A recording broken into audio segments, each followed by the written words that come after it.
أنا بقالي 25 سنة في السوق، محدش اتجرأ وفكر إن ينصب عليا في جنيه.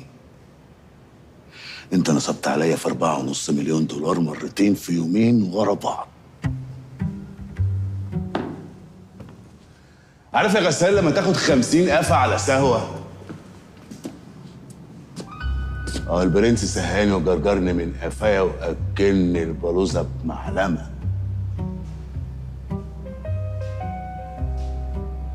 نفسي افعصك بسرعة،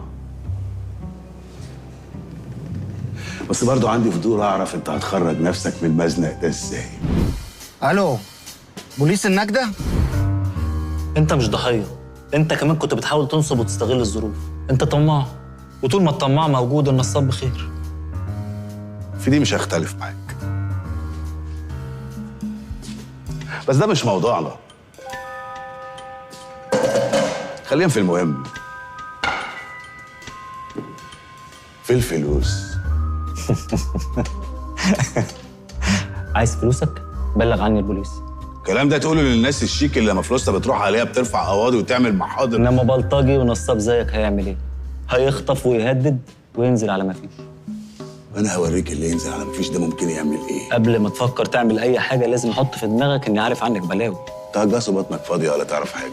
وشحنة العربيات اللي دخلت المعرض الاسبوع اللي فات.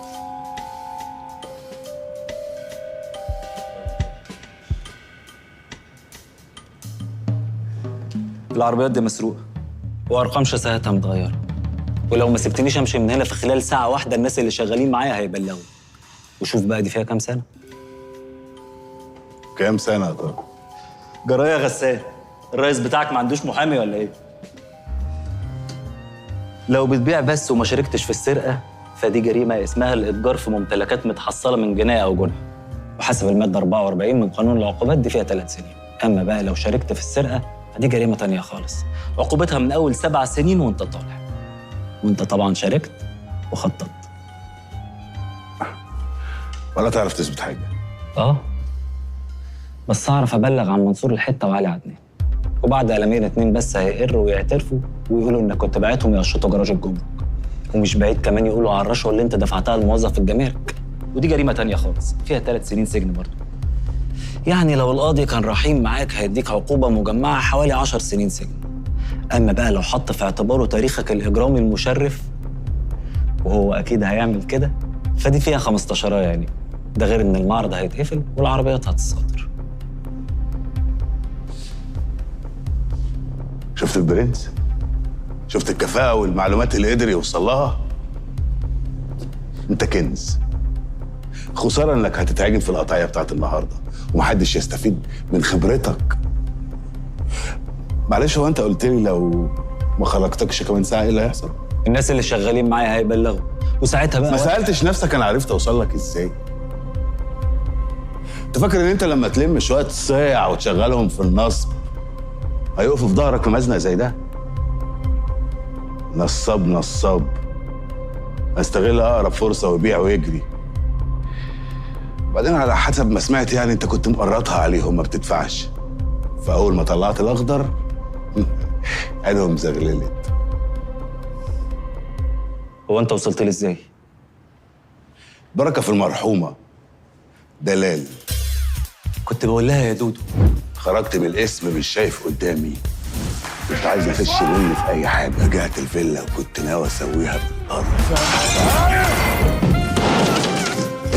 تحت الرسمه لقيت رسمه تانية قديمه والفنانه ماضيه عليها واسمها منور اللوحه، ولان الفنانه متسجله في نقابه التشكيليين بنفس الاسم وما كانش صعب عليا ابدا ان اجيبها تاني يوم.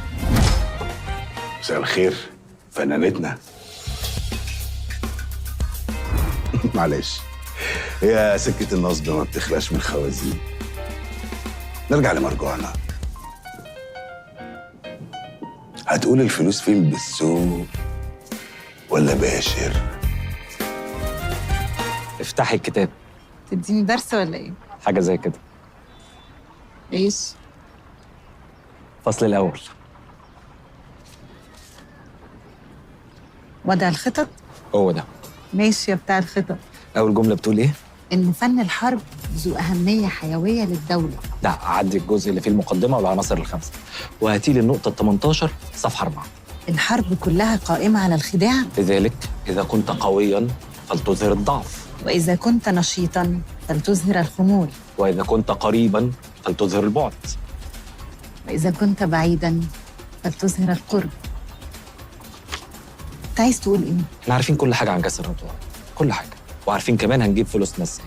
كل اللي احنا محتاجينه بس اننا نزق زقه بسيطه كمان عشان نرجع حقنا ونخلص عليه. هتخليه يفتكر إنه انتصر؟ انما في الحقيقه بقى هو قريب جدا من الحفره اللي هندفن فيها. ايه ده؟ جاسر باشا، في ظابط عايز حضرتك بره. ما تهزرش، اوعى يكون نفس الظابط. خليه يدخل يا ابني. يدخل هنا يا ريس؟ خليه يدخل. طب جدد.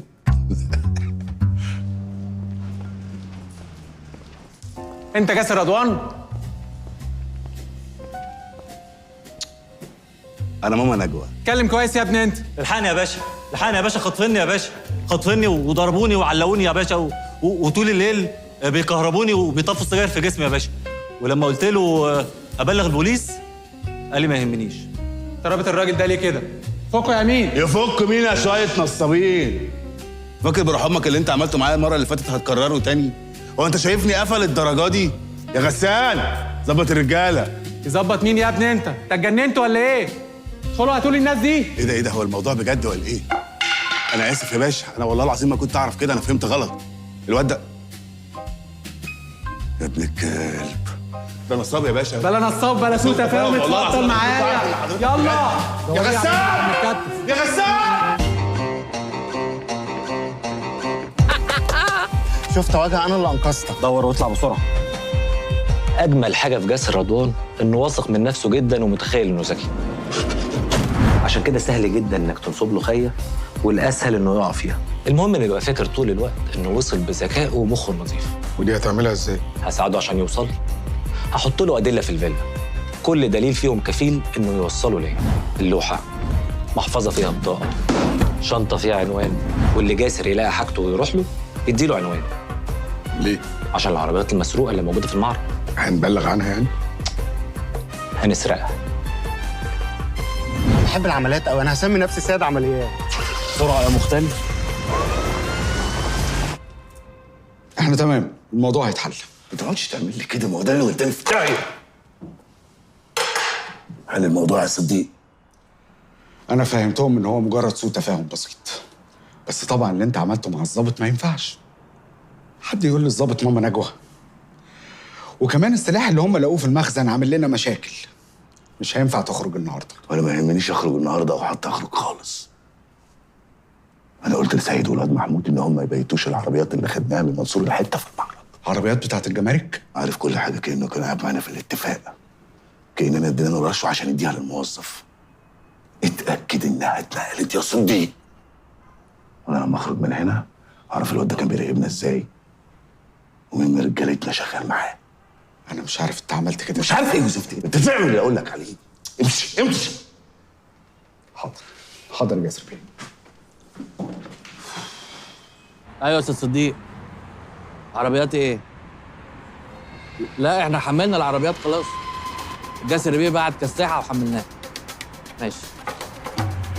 انت عارف العنوان صح؟ اكيد. ماشي. بالتوفيق.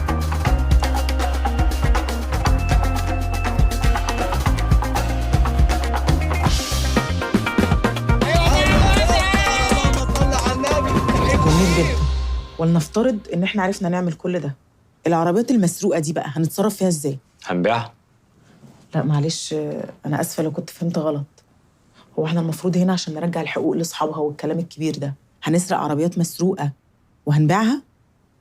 طب ما نبلغ ونرجعها لاصحابها، ولا هي حلال علينا نسرقها ولا ايه؟ نفس اللي جه في دماغي بصراحه. هنبيعها وناخد ثمنها وهنرجعها لاصحابها. ده سحر بقى بجد. ابدا. جاسر العربيات المسروقه اللي عنده في المعرض ما بيبيعهاش لزباين عاديين، بيبيعها لزبون واحد بس اسمه شاهين رجب، عنده معرض اسمه شاهين اوتو. وحسب المكالمات والرسائل هو مستني شحنة العربيات اللي عند جاسر. فلوسك تمام؟ زي الفل، شكرا.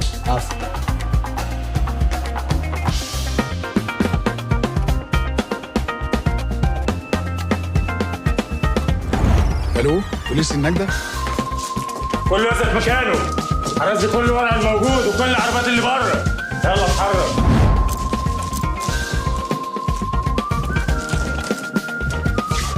بعد مصادرة السيارات المهربة قررت النيابة حبس المتهمين في قضية سرقة السيارات والإتجار بها 45 يوماً على ذمة القضية.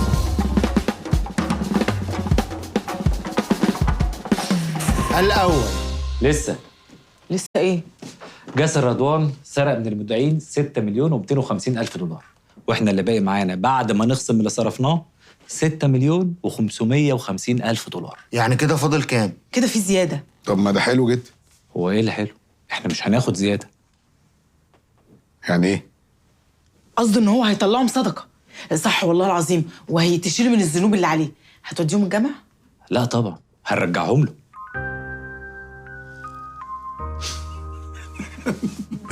انت اكيد بتهزر صح؟ وهزر ليه؟ احنا مش حرامية، احنا بنرجع حقنا والباقي ملناش فيه.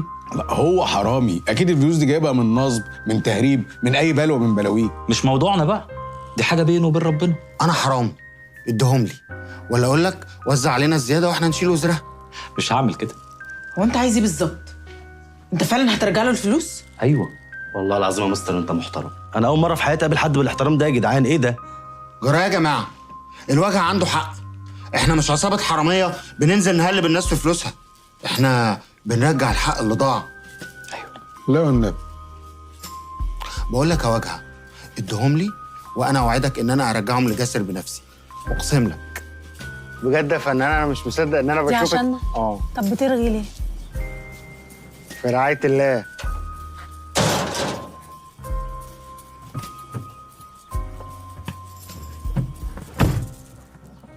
قلت لها اللي اتفقنا عليه؟ قلت لها دول كانوا عربون حواض وكبنات وكواع، بس الشحنة ما وصلتش. قالت لي كتر خيرك انت انسان محترم. قلت لها لا دي امانة ولازم ترجع لاصحابها. قالت لي بس اللي منك ما بقاش فيه منهم كتير. وحكيت لي عن واحد كانت بتعمل معاه اغنية وكل عليها فلوس، دفعت له عربون وراح شافته، فراحت عملت فيه بلاغ، بس البلاغ اتحفظ عشان هو هاجر. يا ريت لك كل ده؟ دي رزعت الباب في وشك وما نطقتش. لا بس كل ده دار في خيالي لان هي نجمتي المفضلة. انت قلت لك يا بنيات؟ يمكن عشان كده رزعت الباب في وشي. هي لازم ترزع الباب في وشك. والنبي شغل الاغنيه بتاعتها. يا وردة يا قمرة في بستاني. مش ممكن، خطير. انا ابتديت احب زياد ده قوي. لا انت فهمتي ايه؟ انا مش قصدي حب من النوع بتاعكوا ده ما ينفعش اصلا. حبيه براحتك حضرتك، انا لا وصيه عليه ولا وصيه عليكي. هو انت باباكي واخد حكم في نفس قضيه اخوكي؟ اصل انا بابا كان فاتح شركه مقاولات وكان واخد فلوس من البنوك ومن الناس، ولما اتعثر انه خلى اخوكي يمضي ان هو الضامن. ايوه. وبعدين هرب هو واخوكي هو اللي اتسجن. وطبعا مامتك اتأثرت واستسلمت للمرض علشان تنسى. انا شفت كتير وعشت حاجات اكتر، ما يغركيش منظري. أنا خبرة في كل أنواع الشر والغدر والخيانة. أنا ما عنديش مانع أقول لك باباكي فين علشان تبلغي عنه وتخرجي أخوكي، ومستعدة أعمل ده بدون مقابل. انا مش عايزه منك حاجه، انا كل اللي عايزاه انك تبعدي عننا وبس.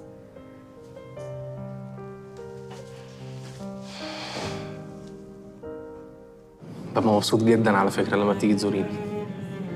وانا هبقى مبسوطه لما اشوفك بره السجن. خلاص أنا ابتديت أتعود.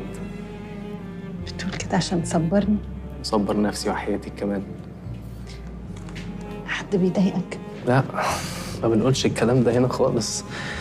هما هيضايقوني فعلا لو سمعوكي بتقولي الكلام ده، بس أنا هعتبرك بقى أختي الكبيرة وخايفة عليا وكده. والله انا بعمل كل اللي اقدر عليه عشان الايام تعدي. عارف، وأنا كمان بعمل زيك بالظبط. إن شاء الله كل ده هيعدي. إن شاء الله. احكي لي ماما عاملة إيه؟ مش عايزة أشيلك الهم. نسياني؟ لا فاكراك، بس مش فاكرة إنك هنا. طب كويس، الحمد لله. احكي لي عملتي إيه انت وزياد؟ دينا بنحاول. انا طبعا نفسي اعرف كل حاجه بتحصل، بس مش هينفع دلوقتي ولا هنا. بس عايز اسالك على حاجه، انت بتشوفي صابرين؟ أنا جبت لك كل الأكل اللي أنت طلبته مني المرة اللي فاتت، لو في أي حاجة لقيتها ناقصة قولي وأنا أجيبها لك المرة الجاية. ما تغيريش الموضوع يا مي، هي اتخطبت. فكر في نفسك وبس، وانسى اللي بره دول خالص. عندك حق، كنت حاسس، مش عارف انا كنت متعشم بايه بصراحه. هي بقالها كتير ما بتزورنيش، وانتي كل ما افتح معاكي الموضوع تغيريه بالشكل ده. عايز اقول لك انا ببقى خايف وانا بسالك السؤال ده عشان متاكد من اجابته. معلش، بكرة لما تخرج ربنا يعوضك إن شاء الله. ان شاء الله. نسيت احكي لك، شغلوني في مطبخ السجن. بجد؟ اخيرا بقيت اعمل الحاجه اللي بحبها. ما انت عارفه كان نفسي ابقى شيف. في ايه مالك؟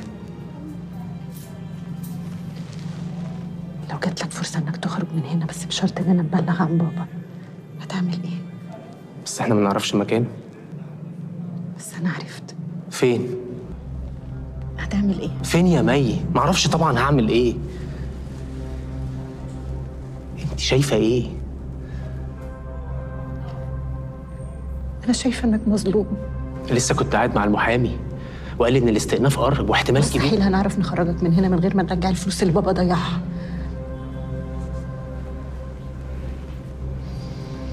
بابا مش هيستحمل السجن يا مي. لكن يستحمل يشوفك مسجون مكانه ومستقبلك بيضيع وانت بريء.